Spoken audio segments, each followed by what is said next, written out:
Hello, my beautiful people, and welcome to Fun in the Kitchen with April. Hello, hello, hello. I am back, and I'm so glad you're watching today. I do have something special I want to do for you guys today. I was asked by another subscriber, Judy Anderson, to make a pork shoulder. So that is what we're going to make today. Now, let me start off by saying once again, thank you to all my subscribers who have been here from the very beginning. And thank you to all my new subscribers who have now just joined us. Thank you, and I hope you are loving the content. And if you are loving the content, please share. Because I love for everyone to enjoy my food. Okay? Now, so I'm going to get started with the pork shoulder. Okay, give me a second. Let me turn you to the pork shoulder. Okay, so I have already washed my pork shoulder and patted it dry with paper towel. Okay, I have my pan here, of course, and I lined my pan with aluminum foil, although it's a disposable pan, but I still like to line my pan with a little bit of aluminum foil.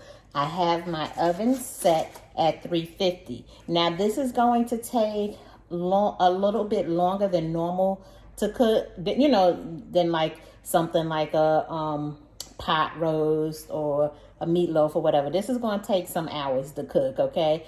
So, but you want to make sure that you have cleaned it and patted it dry with a paper towel. Now, how I make my pork shoulder is I make my own little concoction of seasonings. So in here, I have some olive oil. I have some seasoned pepper. I have garlic powder, onion powder, complete seasoning, and a little bit of seasoned salt. And I also put a little bit of smoked paprika in here, okay? So that is my mixture. And then I put it inside the, you see my bowl. I poured some olive oil in there, extra virgin olive oil, just in case you want to know which one, extra virgin. And I kind of mixed it up, and there we are. As you can see, I have my gloves on because I do not want to get my hands messed up, okay? So what I'm going to do, this is how I do my pork roast. I put my seasoning on there, just like this. And we're going to do both sides, okay? And I rub it in. And I massage my meat just like that. And I just get it all rubbed in there. Just like that. That's what you want to do. You want to make sure that every inch of your meat is covered with the seasoning. Okay? So I'm going to put a little bit more on this side here.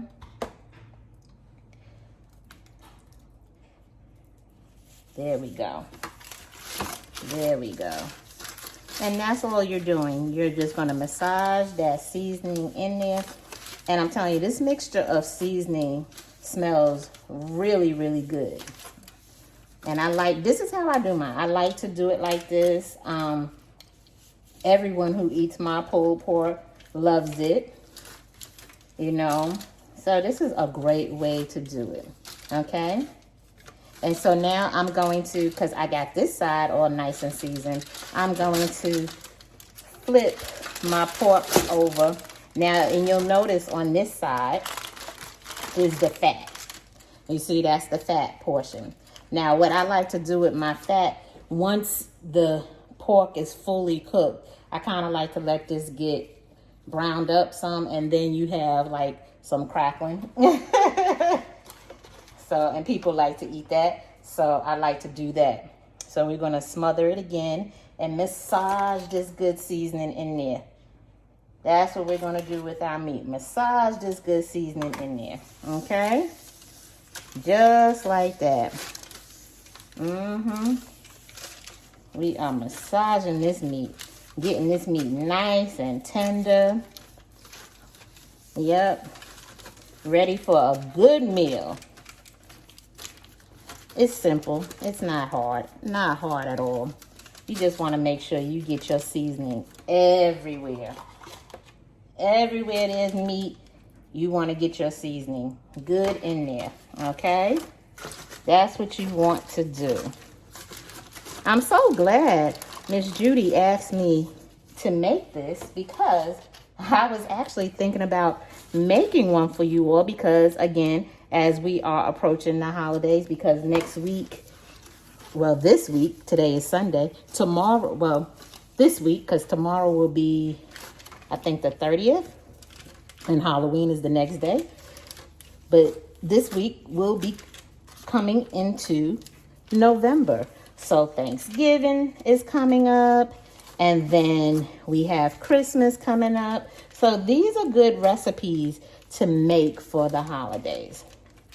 Okay, so I'm gonna get this finished, but you're just gonna rub it in just like this. And I'm gonna finish massaging my meat, and I'll be right back. Okay, and here is our pork shoulder, nicely seasoned.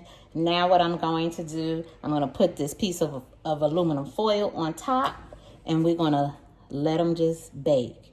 And, you know, no need to check on them, just let them bake, okay? And we'll put them in there, and I'll let you know for how long I let it cook, okay? But it's going to be some hours. So I'll be back in a few hours with you. Okay, we are back, and this is our pork roast. Now, as you can see, it browned up nicely. Now, it could go some more because it's not real crispy just yet. It's still soft. So if you want to eat that part, you really need to crisp it up. But I'm not going to do that right now. But I am going to taste it for you and show you how nice and tender this. Look, it's just already, as I cut into it with this plastic butter knife, it's just as tender as it wants to be. So I hope you enjoyed this, and you know what? Please feel free, if you try this recipe, let me know in the comment section if you like it. But like I said, if you want to have like that pork rind or crackling, so to speak, this needs to be cooked a little bit more crisp up, and then you can eat that. Because right now it's just soft. See, it's soft, but it's nice and brown the way we want it. We just need to make it a little hard. Okay, so now I'm going to try it. I'll bring the camera up for you. I'm going to try it. It's very hot because I just took it out of the oven. Oh, yeah. This came out very good. And you know what you do with this, too. You can take this pork shoulder and make pulled pork from it. Just cut it and start shredding it up.